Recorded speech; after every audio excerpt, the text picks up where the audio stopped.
Have you ever wondered why life feels like a roller coaster? So there was a Chinese farmer who lost his horse one day. His neighbors came over and said, "Oh no, that's terrible." But the farmer just shrugged his shoulder and said, "Maybe."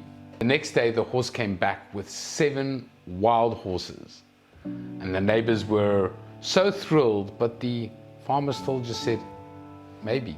Then the farmer's son broke his leg trying to tame one of the wild horses. The neighbors came over and said, "Wow, that's awful, that's terrible, what's going to happen now?"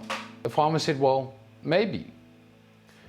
When the army came to draft young men, they rejected his son because of his injury. And the neighbors celebrated this, but the farmer's response was simple. He just said, "Maybe." Life is a complex web, and we can never know if something is truly good or bad. Every misfortune might lead to a blessing, and every blessing might hide a curse. So the key, well, not to get attached to outcomes. Attachment is the root of suffering.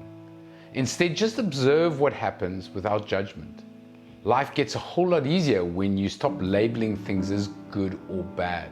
Have you ever had an experience that seems terrible at first but turned out to be a blessing in disguise? Share your story in the comments.